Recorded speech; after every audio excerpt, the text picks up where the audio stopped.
The concept of goddess has been present since the prehistoric period of the Saraswati Sindhu civilization. There are carvings of exuberant feminine deities in these excavations, and there are similar figures in the Greek and Egyptian cultures of the same period. In this agrarian society, Mother Earth became the symbol of fertility. The male power was recognized as the sun, Surya, that would combine with the female energy, Shakti, and yield the produce. In Hindu theology, the concept of the divine was built on nature's own patterns.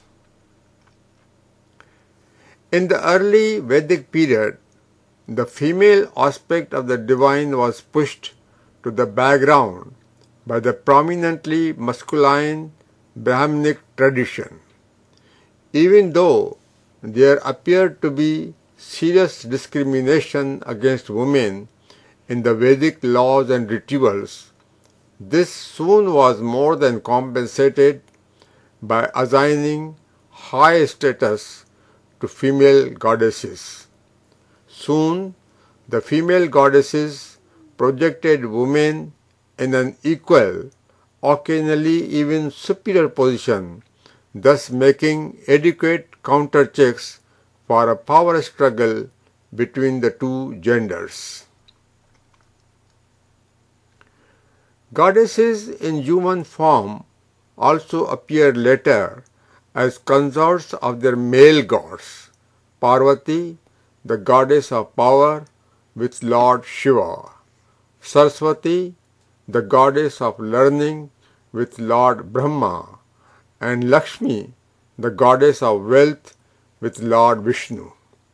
This would lay a very strong foundation for family tradition in Hindu society. Later, innumerable other goddesses also came on the scene. In all Hindu rituals, the female consort became an essential and equal participant. Unlike most other religions, Hinduism recognized both the father and the mother aspect of God, the mother aspect being even more appealing to many devotees. When in distress, one is apt to approach mother more likely than father. Introduction of such a high status to womanhood in Hinduism heralded a great revolution in human society. It may be interesting to note that in no other living culture were women elevated to this status so early in history. The downgrading of women was perhaps the legacy of the olden times, when men wielded the power by hunting and other physical activities, and women served as humble, submissive partners. Hailing the Ganges and a few other rivers as goddesses is rather unique in Hindu culture.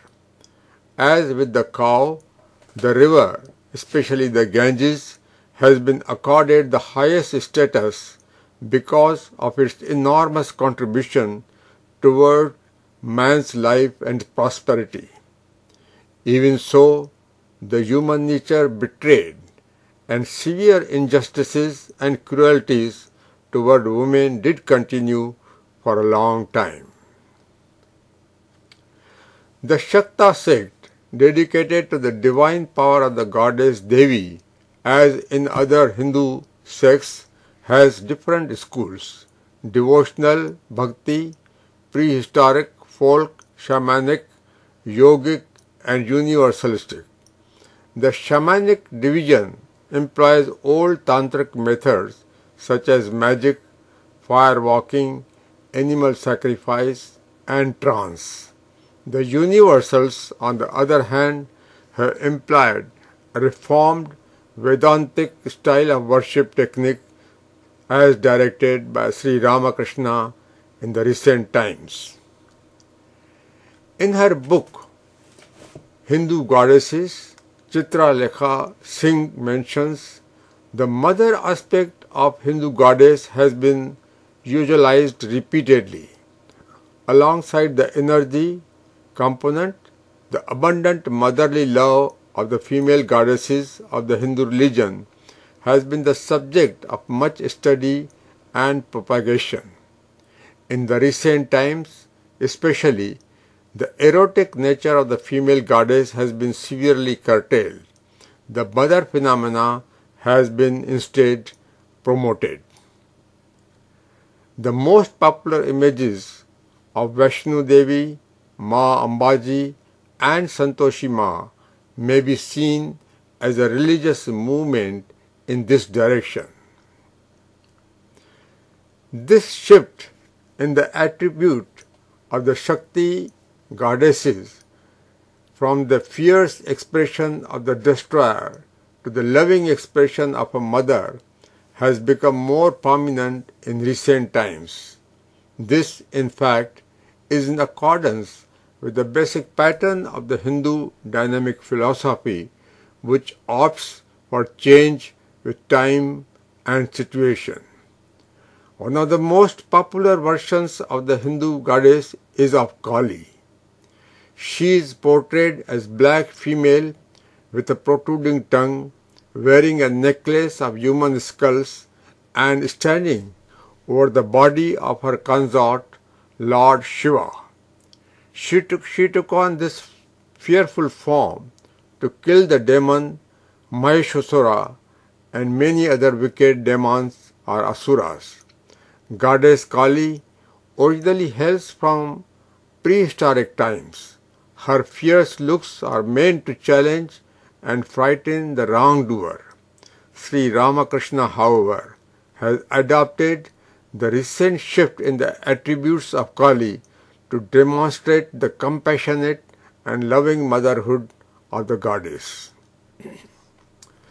Sri Ramakrishna Paramahansa utilized the motherly love of the goddess Kali in most superlative terms. He even projected his own consort, Sri Sarda Devi, in the similar divine mother status. After his passing away, Sri Sarda Devi brought her unique spiritual character into prominence.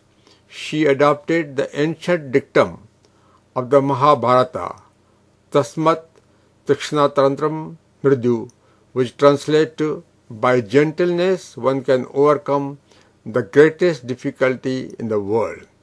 Repeatedly she emphasized, do not look at the faults of others, lest your eyes should become impure.